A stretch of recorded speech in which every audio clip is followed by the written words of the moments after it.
کریں۔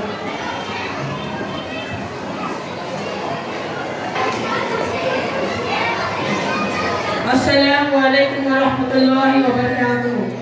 نحمدہ و نصلی علی رسولہ الکریم، اما بعد۔ دنیا ایک منزل نہیں سفر ہے، آخرت کی پہلی منزل تو قبر ہے۔ اب میرا دوست، اس کی روح اس کے قبر کے اندر، اس کے جسم کے اندر واپس جائے گی۔ اب قبر کی باری، قبر کیا بولے گی؟ قبر بولے گی کہ ان سب لوگوں میں سے جو میرے اوپر چلے تھے، تم عبداللہ، تمہیں میں سب سے زیادہ نفرت کرتی تھی، تم عبداللہ جس سے میں سب سے زیادہ نفرت کرتی تھی، میں تمہارا اتنے سمے سے انتظار کر رہی تھی۔ آج جب تم میرے پاس آ گئے ہو، آج تمہیں قیمت چکانی پڑے گی۔ آج پتہ چلے گا کہ میں تمہارے ساتھ کیسا حساب کروں گی۔ میرے بھائیوں، اس سمے قبر اسے اتنی زور سے گلے لگائے گی کہ اس کی ایک طرف کی پسلیاں دوسری طرف کی پسلیوں میں مل جائے گی۔ رسول صلی اللہ علیہ وسلم نے اس کی مثال ایسے دی جیسے ایک ہاتھ کی انگلیاں دوسرے ہاتھ کی انگلیوں کے ساتھ۔ یہی ہوگا۔ اور اب دو فرشتے منکر اور نکیر آئیں گے۔ جبرائیل علیہ السلام نے رسول صلی اللہ علیہ وسلم سے کہا کہ آپ میرے لیے ان فرشتوں کے بارے میں بتا سکتے ہیں؟ رسول صلی اللہ علیہ وسلم نے کہا، ان کی آنکھیں بجلی کی طرح چمکے گی، ان کی آواز بادلوں کی طرح گرجے گی، ان کے دانت بیل کی سینگ کی طرح بڑے ہوں گے، ان کے بال ان کے پیروں تک لمبے ہوں گے، ان کے کندھوں کے بیچ کا فاصلہ کئی میلوں کا ہوگا۔ اگر کوئی چاہے تو بھی ان کے کندھوں کے بیچ کا فاصلہ طے نہیں کر پائے گا۔ رسول صلی اللہ علیہ وسلم کو بتایا گیا کہ ان کے دل میں ایک پیسے کی بھی ہمدردی نہیں ہوگی۔ ان کی ہمدردی صرف سچے اور پکے ایمان والوں کے لیے ہوگی۔ ان کے ہاتھ میں ایک ایک لوہے کا ہتھوڑا ہوگا۔ اگر دنیا کے سارے انسان اور جن مل کر بھی اس ہتھوڑے کو ہلانا چاہے تو ہلا نہیں پائیں گے۔ اب وہ اس کی قبر میں آئیں گے اور اس سے ملیں گے۔ وہ اسے اس طرح ملیں گے کہ اس کے جسم کی ایک ایک ہڈی ٹوٹنے لگے گی۔ وہ اس کے آس پاس آ کر کھڑے ہو جائیں گے اور اب وہ اس سے سوال کریں گے، من ربک، تمہارا رب کون ہے؟ من نبیک، تمہارا نبی کون ہے؟ من دینک، تمہارا دین کیا ہے؟ فرشتے اس سے پوچھیں گے، اپنے آس پاس دیکھو، چاروں طرف دیکھو، تم کہاں ہو؟ دنیا ختم ہو چکی ہے، تم اپنی قبر کے اندر ہو۔ فرشتے پوچھیں گے، ہمیں بتاؤ تمہارا رب کون ہے؟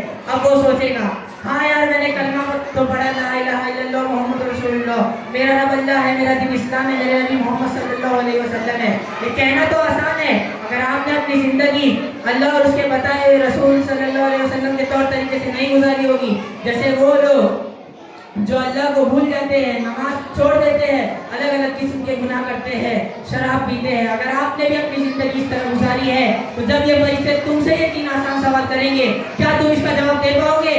وہ شخص جو شراب پی رہا تھا کیا کہے گا وہ جب اس سے پوچھا جائے گا تمہارا خدا کون ہے؟ اللہ تعالیٰ قرآن میں فرماتے ہیں یہ ان لوگوں میں سے ہے جن کا رب اللہ نہیں بلکہ ان کا نفس ہے۔ ان کا نفس انہیں جو کہے گا وہ سنیں گے، وہ اپنے نفس کو مانیں گے، وہ اللہ اور رسول کو نہیں مانتے۔ نفس کہے گا بھول جاؤ نماز کو، دوستوں کے ساتھ مزے کرتے ہیں، وہ اپنی نفس کی کہی ہر ایک بات مانیں گے۔ ان کا نفس کہے گا شراب پینے میں کیا غلط ہے، وہ پیئیں گے۔ 10 سے 15 سال کی زندگی ہے، مزے کرو، وہ اپنے نفس کی کہی ہر ایک بات مانیں گے۔ فرشتے ان سے پوچھیں گے تمہارا دین کہاں ہے؟ اس کی زندگی میں دین ہوگا ہی نہیں، وہ تو سوچتا ہے جب 60-70 سال کا ہو جاؤں گا، جب اللہ کی طرف لوٹ جاؤں گا، جب بال جھڑنے لگیں گے، سفید ہو جائیں گے، کمر جھک جائے گی، آنکھوں کا نور کم ہو جائے گا، جب لوٹو گے اللہ کی طرف، جب تک کیا کرو گے؟ کیا کہے گا وہ شخص؟ کیا جواب دے گا اوپر؟ تمہارا دین کہاں ہے؟ اس کی زندگی میں دین تھا ہی نہیں، اسلام تھا ہی نہیں۔ ما ھذا رجل، کون ہے یہ آدمی؟ اس نے کلمہ تو پڑھا لیکن وہ نہیں جانتا کہ محمد رسول صلی اللہ علیہ وسلم کون ہے۔